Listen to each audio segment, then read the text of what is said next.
E aí, meus amigos, tem alguém feliz aí? Amém? Gente, eu espero não estragar o que Deus está fazendo hoje, né? Depois da Jaque, da Bruna.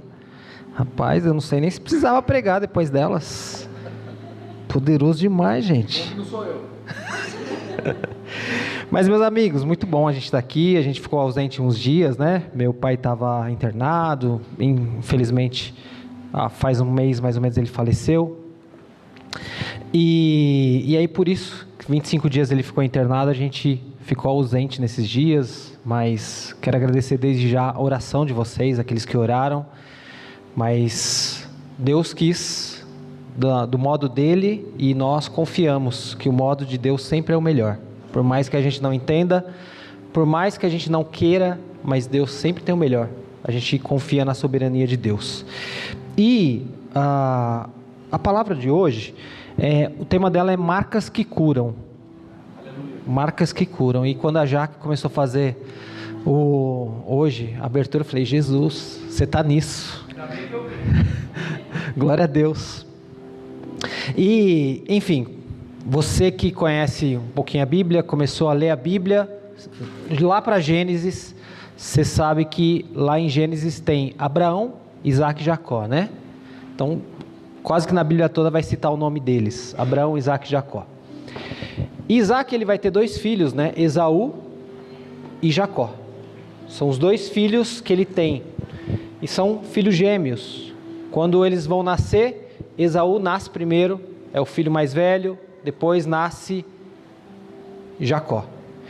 E na cultura hebraica, o filho que nasce primeiro, ou seja, o primogênito, que é o filho homem mais velho, ele tem vantagens, ele tem uma bênção maior transferida pelo pai quando ele vai morrer. Ele tem privilégios. É visto o primogênito como aquele que vai carregar o legado daquela família. Então, quando eles nascem, Esaú é o filho mais velho. Só que no decorrer da história ali, que você está lendo, tem um momento que Esaú está voltando do campo, onde ele saiu para caçar, e ele encontra Jacó fazendo uma lentilha, um prato de lentilha. Para nós seria um churrascão, né? Estava ali fazendo um churrascão. E aí, quando ele encontra, ele está com fome, porque ele está vindo do campo. E aí ele encontra o irmão Jacó e ele fala assim, meu irmão, dá um pratinho aí dessa lentilha. E aí Jacó faz uma barganha com ele. Chega e fala assim, tá bom, te dou um prato de lentilha se você me der a sua primogenitura. Primogenitura era tão importante que Jacó falou assim, me dá a sua primogenitura. Porque ele sabia que a partir da primogenitura a história dele poderia mudar. E quando a gente lê isso, a gente fala assim, não, nada a ver, né? Por que o cara vai trocar a primogenitura por um prato de lentilha?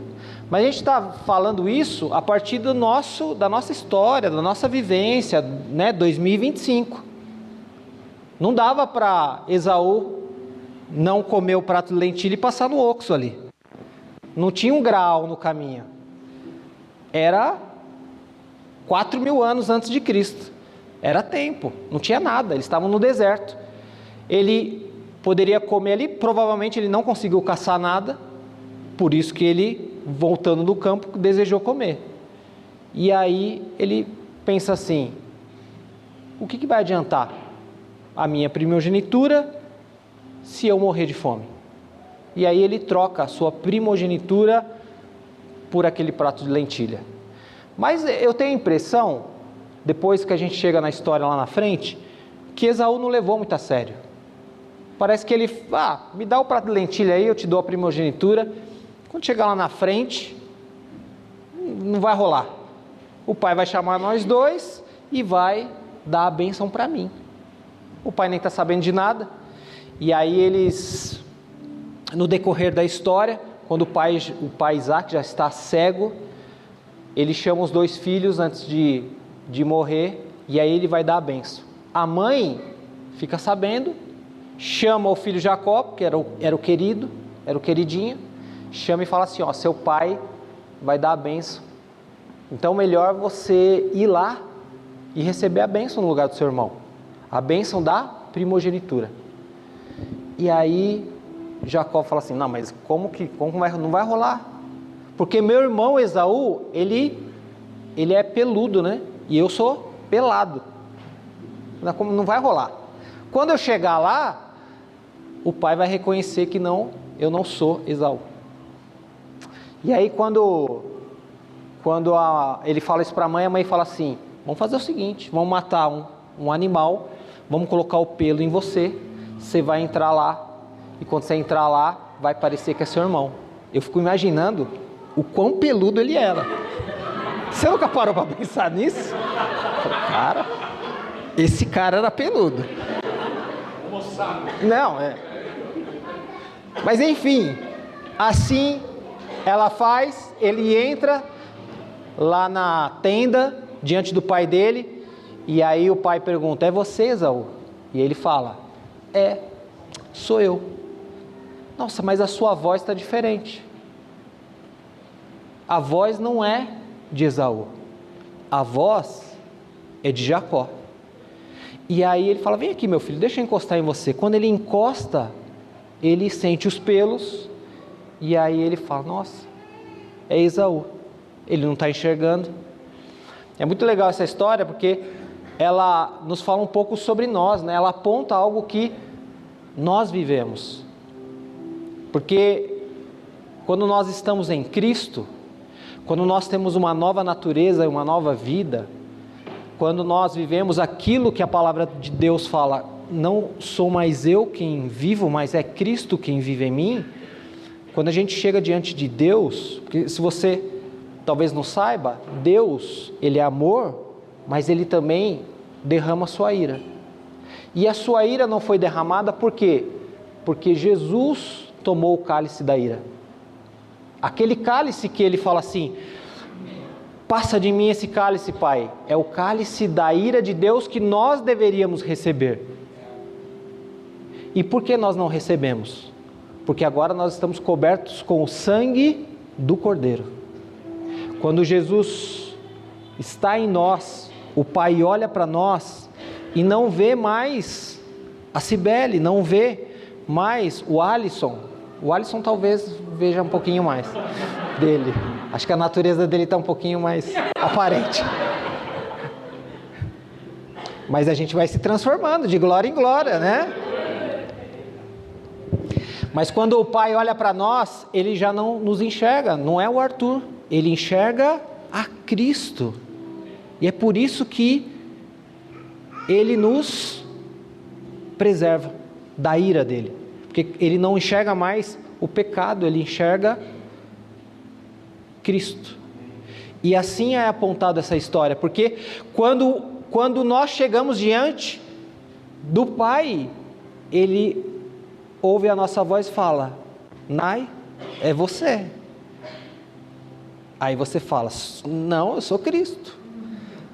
Não, mas a voz é da Nai. Mas quando ele toca, encosta e chega perto, ele fala, não é a Nai, mas é Cristo vivendo na Nai. Glória a Deus. E aí,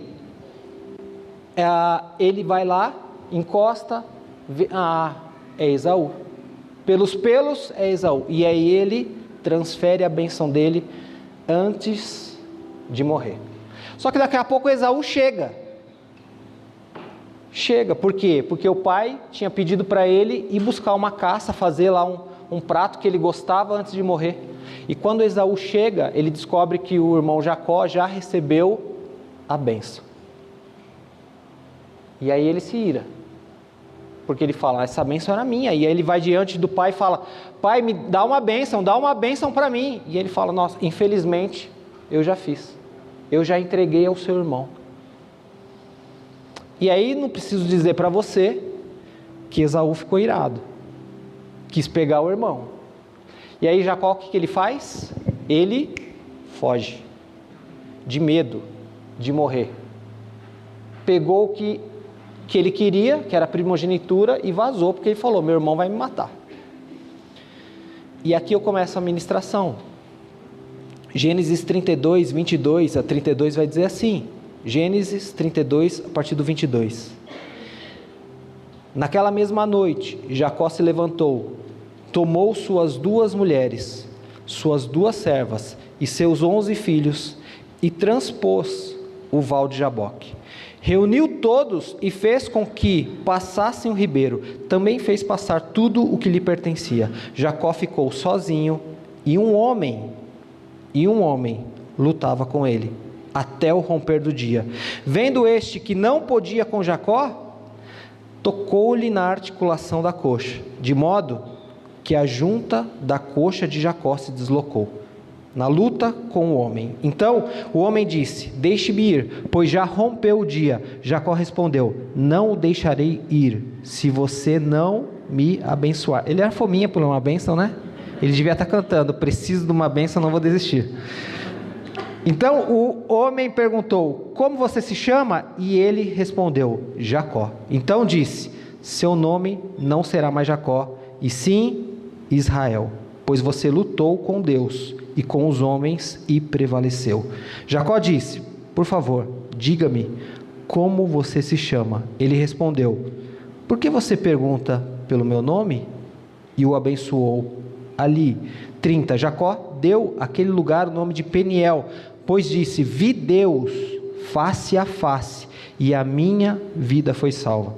Nasceu-lhe o sol quando ele atravessava Peniel, e mancava por causa da coxa. Por isso, os filhos de Israel não comem até hoje o nervo do quadril na articulação da coxa, porque o homem tocou a articulação da coxa de Jacó no nervo do quadril.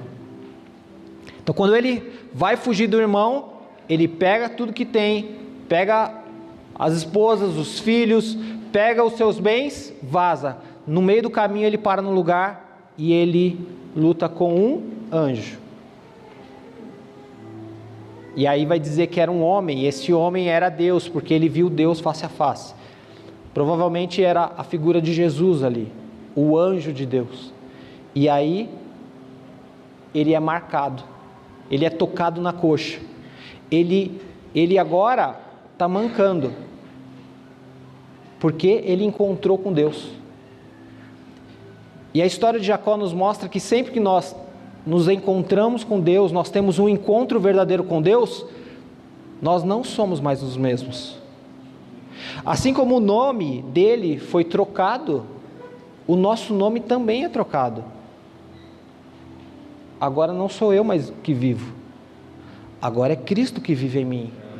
Agora não é mais o Jackson, agora é Cristo. As pessoas precisam olhar para nós e encontrar em nós, como cartas vivas que elas estão nos lendo, Cristo. Cristo em nós, porque Cristo em nós é a esperança da glória. E aí, esse cara está marcado com um novo nome. Isso quer dizer que essa marca trouxe para ele um novo nome. Isso é uma nova natureza, uma nova história, um novo tempo. Aquele que o nome tinha um significado de usurpador, Jacó significa usurpador. Agora ele tem um nome mudado para Israel, aquele que lutou com Deus. Então, um encontro verdadeiro com Deus tem que mudar a sua vida, tem que mudar a sua natureza, e vai te deixar marcas. Agora, quando as pessoas olham para Jacó, Jacó está mancando. Ele não está mais como ele era antes. E quando as pessoas olham para ele, observam que ele está diferente. E aí quando Jacó pode estar vindo de longe. Quem que é o manquinho que está vindo? É Jacó. Algo que Deus deixa em nós, revela para os nossos amigos, os nossos irmãos, que Jesus esteve conosco e nos marcou.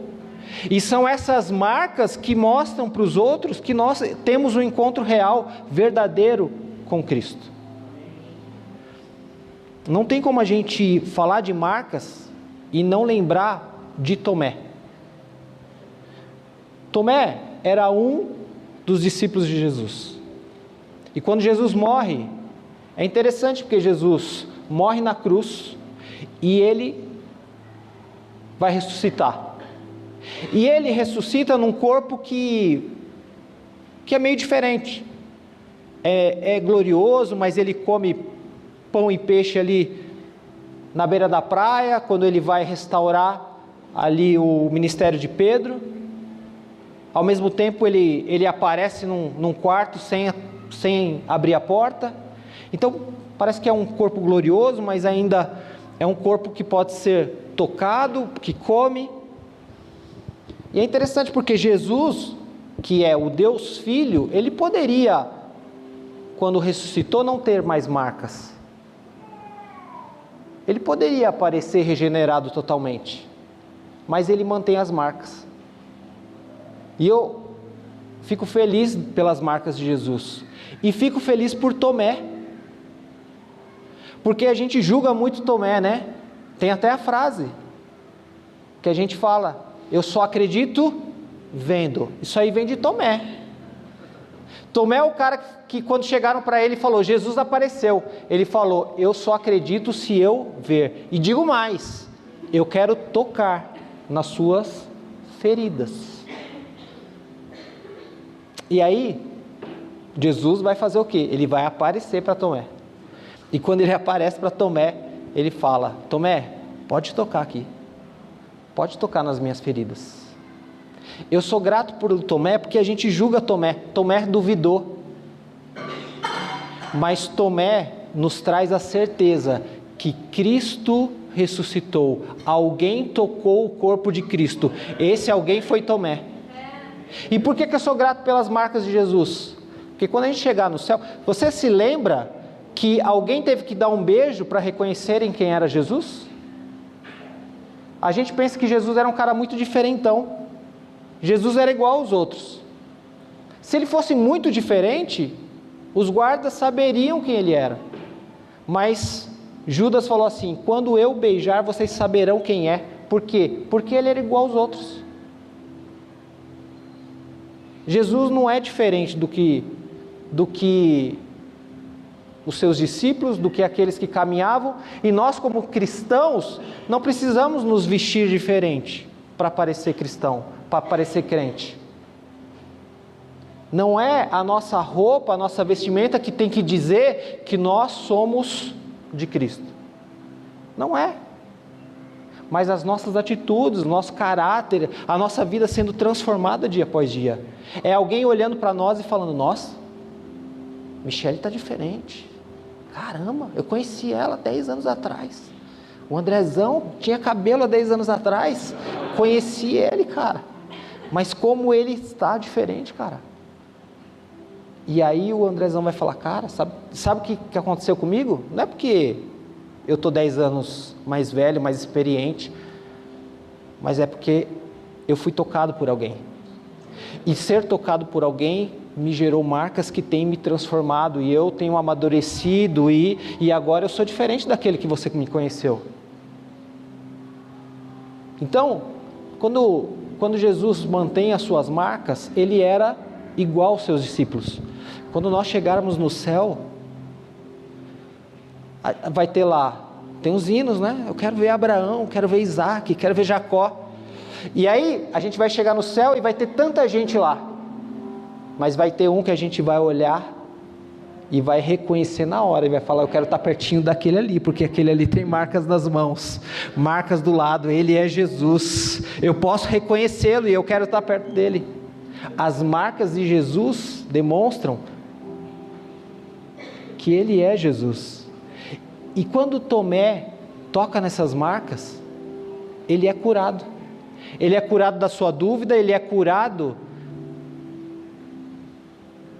das suas incertezas, ele é curado, porque ele tocou em Jesus. E glória a Deus, porque Tomé tocou em Jesus. Agora, tem um cara na Bíblia, talvez você conheça, chama Paulo. Conhece Paulo?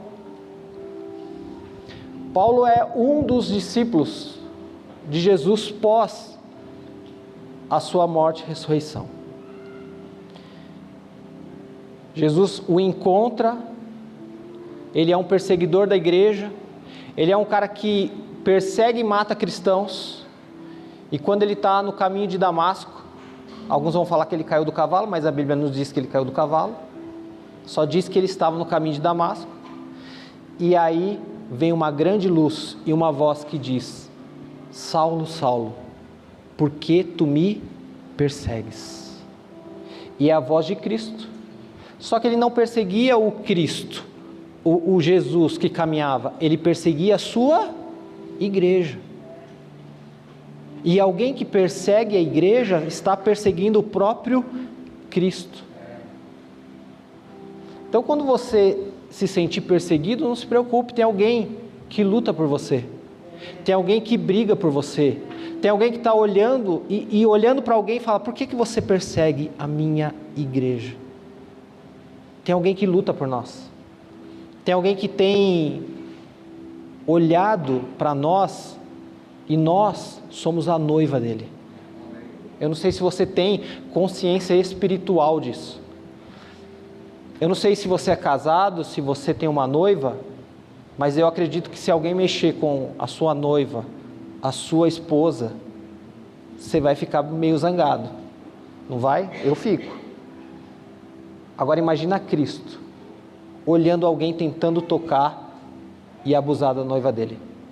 É por isso que isso precisa gerar temor em nós. Porque nós somos a noiva, mas nós também estamos o mais perto da noiva. Porque eu não sou noiva sozinho. Nós somos a noiva de Cristo. E se não tomarmos cuidado, nós que estamos aqui numa plataforma, num GC, ministrando e liderando, nós podemos, sem perceber, abusar da noiva. Isso precisa nos causar um temor gigantesco. Porque de Deus, a palavra diz que de Deus não se zomba. Tudo que o homem plantar, assim ele colherá. E Paulo, ele vai escrever um texto lá em Gálatas 6, no verso 17. E ele vai dizer assim: quanto ao mais, ninguém me moleste, porque eu trago no corpo as marcas de Jesus. Será que você tem carregado as marcas de Jesus em você? Será que, assim como Paulo, nós podemos dizer que tivemos um encontro real com Ele e agora carregamos marcas que podem curar pessoas? Eu li na NAA, na NVT, o mesmo texto vai dizer assim: de agora em diante, que ninguém me perturbe com essas coisas, pois levo em meu corpo cicatrizes que mostram que pertenço a Jesus. É muito forte. Cicatrizes que mostram que pertenço a Jesus. Caminhar com Jesus gera cicatrizes, marcas. E talvez alguém está olhando para mim e falando assim: não, esse cara está viajando. Eu ouvi dizer que Deus é um Deus de amor. E aí a gente confunde amor. A gente acha que é amor de vovó, né? Que Deus é um vovozão. Não é? Mas Deus não é vô, Deus é pai.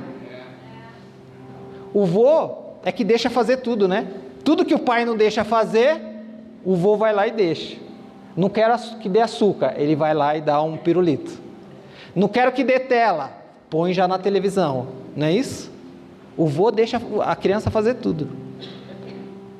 Só que a gente descobre, com a maturidade, que não pôr limites, não governar, não dizer não, não falar isso não pode, é falta de amor.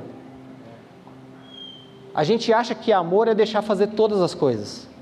E a gente, eu não sei que geração você é, mas teve uma geração de pais que sofreram tanto com os seus pais, que olharam e falaram assim: eu não farei o mesmo com os meus filhos, eu vou fazer diferente.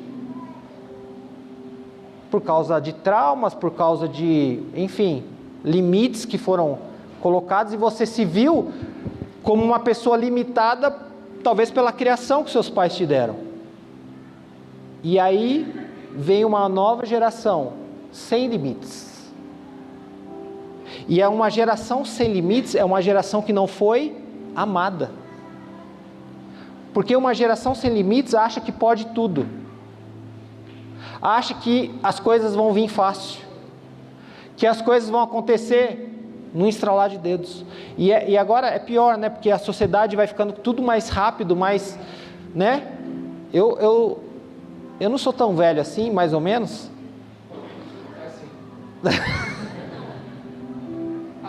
Mas eu sou da geração pré-internet, né? Na minha infância não existia internet. A gente ia pesquisar para a escola, a gente pegava na Enciclopédia Barça. Não sei se você já viu uma. Ou ia lá na biblioteca fazer uma pesquisa, não é isso? Tem gente que nem sabe o que é isso. O que é biblioteca? O que é enciclopédia? E aí a gente ia pesquisar. E era a enciclopédia, para você entender, a gente imprimia a Wikipédia, não é? É que se a gente imprimir a Wikipédia, colocar em 12 volumes assim. É mais ou menos isso. E aí, hoje, é tudo rápido, né? A gente quer comer, a gente pede no iFood, a gente quer fazer uma pesquisa, a gente vai no Google, no Chat GPT, tudo é rápido. Então isso dá a impressão para nós que as coisas não dão mais trabalho, que não precisa passar por um processo, que as coisas vão acontecer de uma forma muito instantânea. E realmente, para muitas coisas na vida, facilitou. Ficou mais dinâmico, mais rápido, ficou mais, né? Ficou mais à mão, e isso é bom. Mas tem processos com Deus que não vai ser assim. Porque Deus não nos olha da maneira que a gente está olhando o mundo. Deus nos olha como filhos.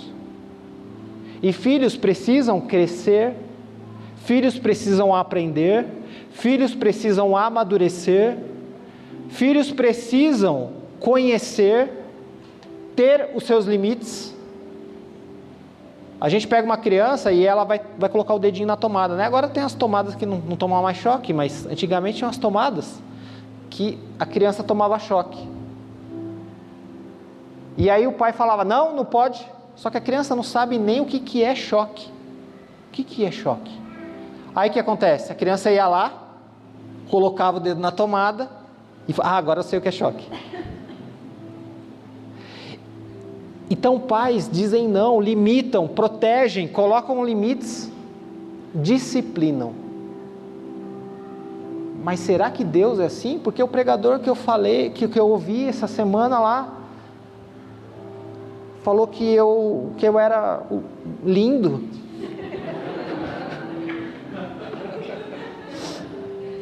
Não parece que o Deus que ele prega é esse mesmo Deus aí que você está falando. E é engraçado porque, né? A gente acha que a gente é o lindinho de Deus. A gente é o centro do coração dele. Mas deixa eu te falar, eu tô numa campanha de oração com Brisa, para Deus mandar os feinhos para cá. Porque pastor de lindo e linda já tem. A gente precisa trazer os feinhos. E os feinhos não é os feinhos da aparência, porque você é bonito, não fica ofendido não. Mas o feinho é aquele que a igreja tradicional, religiosa não quer. Porque quando chega lá é diferente. Não combina com a gente. Parece que não faz parte do nosso rolê. Então a gente precisa estar de portas abertas para o diferente, para o feinho, para aquele que ninguém quer, para aquele que foi rejeitado, para aquele que é órfão e não encontrou uma família. Nós precisamos estar de portas abertas, só que nosso coração é religioso. Abra um parênteses aqui, nosso coração é religioso. A gente sai de uma igreja religiosa e aí a gente vai para uma igreja que a gente fala que não é religioso, mas daqui a pouco a gente já está inventando uma religiosidade. Então a gente saiu da igreja do terno e da gravata e aí a gente vai para outra igreja. Aí agora a gente só veste de bege. Alguém pegou a referência? Tá, mas aí você achou que então tá de boa. Na outra, se não tiver o leão tatuado no braço, não faz parte da família.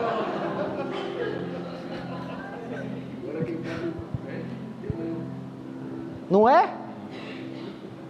Aí o cara que chega aqui e não quer falar, você está feliz? Mano, não quer falar que você está feliz, não fala, mano. Não fala. O importante é você estar aqui. O importante não é você falar você está feliz. O importante é você ser feliz aqui nessa casa. O importante é você fazer parte da família. O importante é você entrar no rolê e deixar a gente invadir a sua vida e você invadir a nossa e a gente ser família de verdade.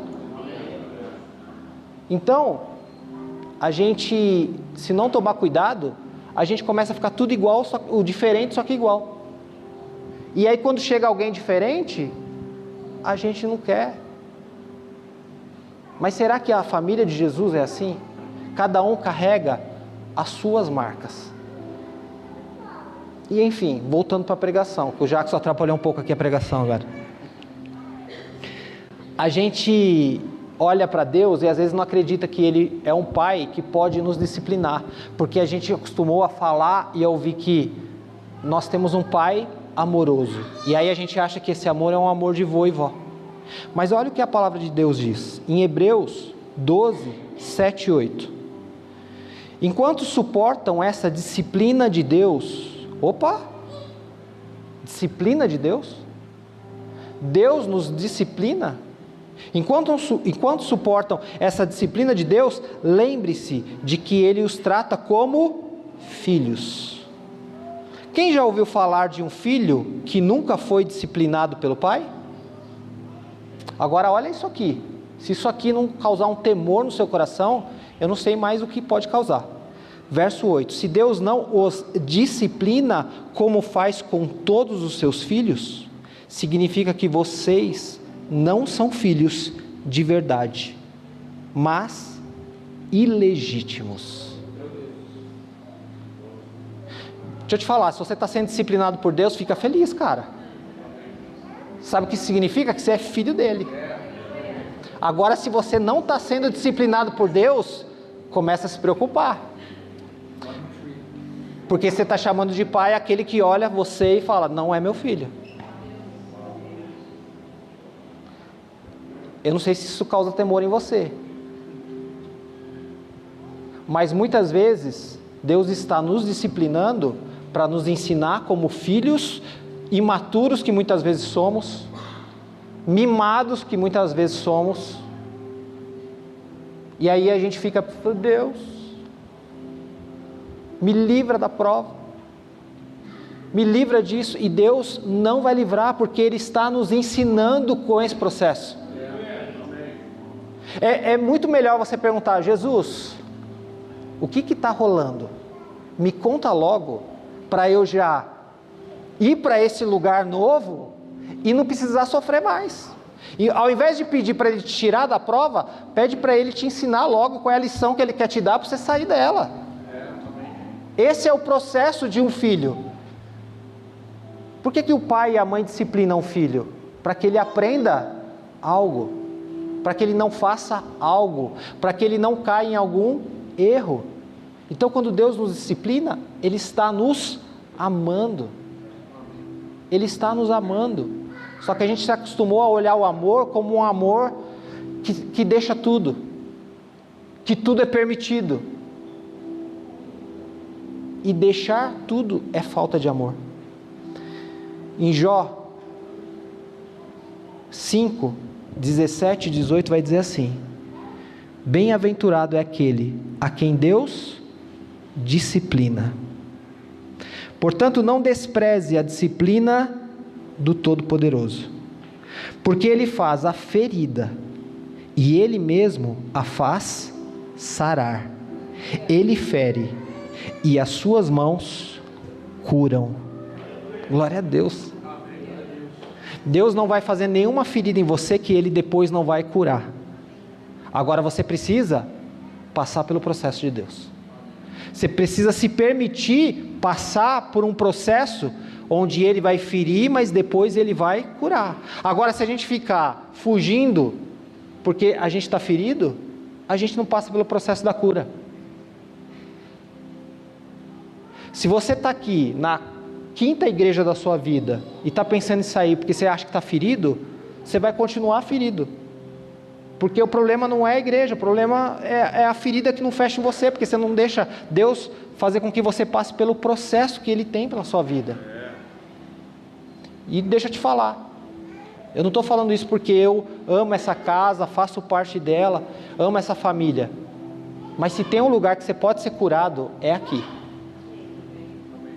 Porque tem lugar que só vai abrir a ferida. E é ferida atrás de ferida. Mas se tem um lugar que nós zelamos para que você encontre a cura que tem em Deus, é nessa casa aqui. É nessa casa. E meus amigos, as nossas marcas, aquilo que Deus deixa em nós, pode curar pessoas. Assim como aconteceu com o discípulo de Jesus, esqueci o nome dele, é o Tomé, que ao tocar as marcas de Cristo, foi curado. Cristo deixa marcas em nós para que nós possamos curar aqueles que nos encontrar. Nós precisamos nos transformar numa igreja que também consola os outros, que também flui curando os outros. Porque nós falamos aqui que Deus abre a ferida, mas Ele cura. E muitas vezes nós só espiritualizamos isso. E claro, quando nós entramos no nosso quarto e falamos com Deus, é um momento espiritual entre eu e Deus, não tem mais ninguém, é um momento de intimidade. Mas muitas das coisas que Deus vai fazer não é entrando no quarto e fechando a porta, é convivendo com o seu corpo, é no ferro afiando ferro, é na comunidade, é na convivência. Muitas vezes Deus vai fazer e nós queremos que Ele faça de uma forma mágica, mas é um processo que nós temos que passar em família, na nossa família espiritual. E olha o que diz o texto de 2 Coríntios 2, 3 e 4. Eu quero que você carregue esse texto. Se você não lembrar nada do que eu disse, eu quero que você grife esse texto na sua Bíblia e você leia muitas vezes, principalmente nos momentos que Deus está te marcando, principalmente nos momentos em que você está passando por uma dificuldade, principalmente quando você estiver num momento que, cara, está tenso, está complicado. Eu quero que você lembre desse texto: bendito seja o Deus e Pai do nosso Senhor Jesus Cristo, o Pai de misericórdias, o Deus de toda consolação. Vamos parar aí um pouquinho? Deus, está falando aqui de quem? Bendito seja o Deus e Pai do nosso Senhor Jesus Cristo.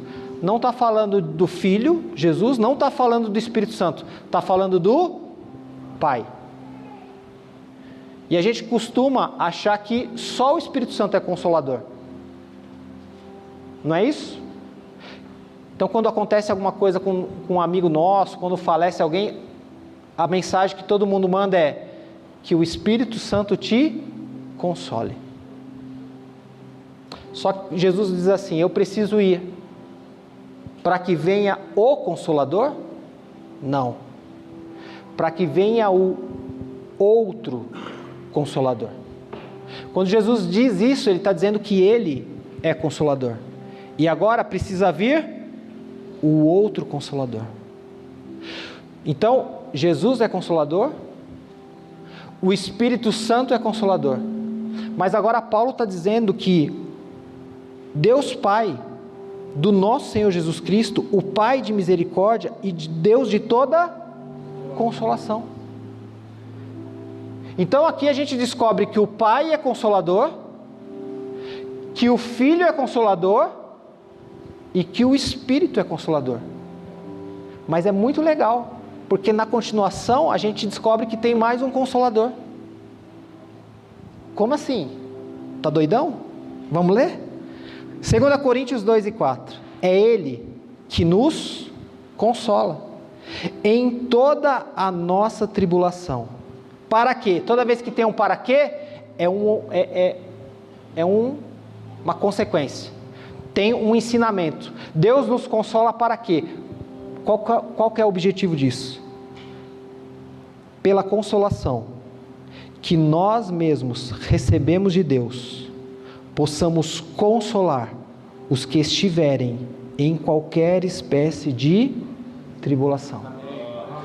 Então assim, o Pai é consolador, o Filho é consolador, o Espírito é consolador e a igreja é consoladora.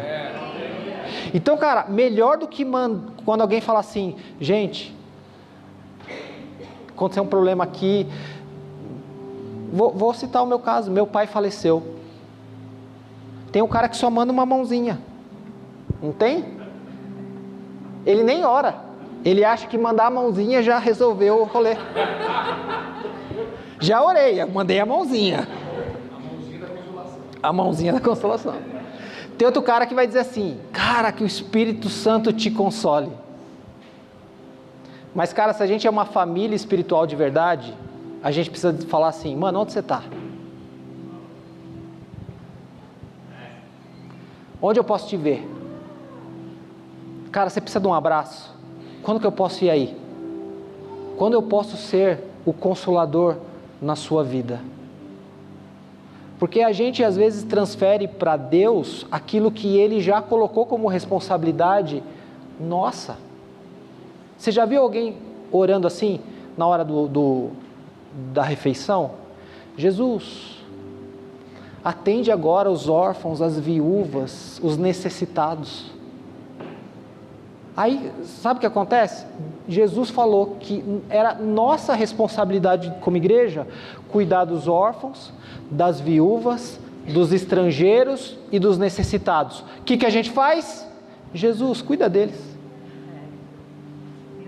A gente volta para Deus aquilo que Ele entregou para nós. É por isso que as pessoas olham para nós e não tem mais crédito. E quando eu digo para nós, não é nós, Poema São Paulo, ou eu estou falando de alguém específico. É para a igreja, para o corpo de Cristo. Porque a gente espiritualiza aquilo que era para a gente ir lá e fazer.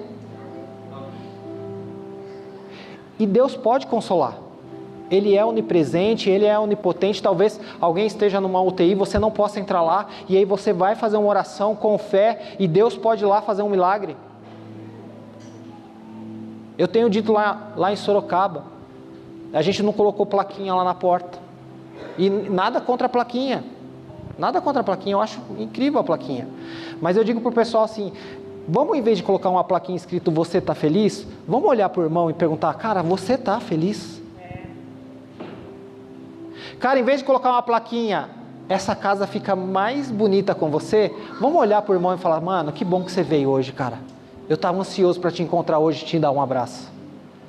É a gente começar a viver de verdade aquilo que a gente fala que é, mas muitas vezes a gente não vive. E a palavra de Deus está dizendo que quando nós passamos por muitas tribulações, Deus Pai nos consola. Mas para quê? Para que nós possamos consolar os nossos irmãos nas mesmas dificuldades. Por quê? Porque só quem passou por certas situações sabe a dor de quem está passando. Quando meu pai faleceu, estava lá um monte de gente lá da antiga paróquia que a gente frequentava. Então muitos abraços, muita gente. Mas de repente eu olho e está o Brisa lá, perdido lá no meio dos assembleianos lá. E aí ele me deu um abraço e ele falou, cara, eu perdi meu pai muito cedo. Eu sei a dor que você está passando. Só quem já passou sabe abraçar alguém e consolar de verdade. É por isso que você às vezes não entende por que você passa por certas situações. Jesus, por que eu estou passando por isso? Jesus está te levantando e te preparando para encontrar pessoas que estão na mesma condição que hoje você está, para abraçá-las, entendê-las e curá-las. Você consegue entender isso? Você consegue entender o processo de Deus na sua vida? Que nem tudo é um McDonald's que a gente passa no drive-thru e pega pronto. E cara, eu estava lembrando, estava olhando essa palavra e estava lembrando que quando eu e a Cibele nós casamos, em 2019, um pouquinho antes da pandemia, a gente casou e aí meus pais iam fazer a primeira visita lá em casa. Primeira vez que eles iam lá em casa. E aí tinha uns quadros lá para serem colocados na parede, né? E aí eu fui lá colocar os quadros na parede. Só que fui colocando, aí chegou num que eu fui colocar, pum, sabe quando o reboco explode, fica um buraco lá? Aí eu falei, meu Deus, justo hoje que eles vêm aqui em casa, eu fui inventar de colocar o quadro e fiz um buraco na parede. Isso era de tarde, eles iam lá de noite. E aí eu falei, cara, o que eu faço para colocar o quadro? Aí eu lembrei que tem uns adesivos da 3M, que é um ganchinho. Aí eu falei, cara, se eu comprar esse, porque ali não tinha o que fazer, né? Tinha feito um buraco lá. Eu falei, se eu colocar um adesivo ali, eu coloco o quadro e tampa o buraco. Olha só. Aí eu fui lá na casa de construção, comprei lá o adesivinho, cheguei todo feliz, coloquei lá, coloquei o quadrinho e tampou o buraco. Aí eu feliz. E aí o Espírito Santo falou para mim, por que você está tampando o buraco? Por que você está tampando o buraco? Por que você está tampando essa marca que está na parede? Essa marca está lá, você que fez. Você pode colocar o quadro lá em cima, mas o buraco continua lá atrás. O que acontece é só que ninguém está vendo o buraco, mas o buraco continua lá. E mano, nesse dia eu entendi que muitas vezes a gente faz que nem eu fiz. A ferida está lá, a marca está lá, a luta está lá, e a gente está pendurando o quadro na parede para tampar os buracos que a vida fez em nós, que Jesus está nos provando, que alguém fez, que outra igreja fez, e a gente está colocando quadrinho na parede para mostrar para os outros como a nossa parede é bonita, sem nenhuma marca. Mas a gente aprendeu hoje que são as marcas que curam. Porque aquela marca na parede, quando alguém chegar e tiver uma marca na parede, vai chegar e falar assim, mano, você também tem uma marca na parede, cara? É igual a minha casa. Só que a gente fica tentando esconder a marca na parede, e quando alguém chega na gente, a gente é tão perfeito, cara, que alguém fala assim, não dá para ser amigo desse cara, não dá. Eu não consigo chegar no nível desse cara. Eu não consigo chegar na posição que ele está. Porque a gente fica tentando fingir ser aquilo que a gente não é. Quantas vezes a gente não tem tampado as marcas? E aí, há 2 meses atrás, meu pai foi para o hospital, e ele estava bem, todos os dias lá, a gente visitando, ele conversando, ele falando, e no dia que ele foi para o hospital, eu cheguei lá, a minha mãe ligou para os 3 filhos, né?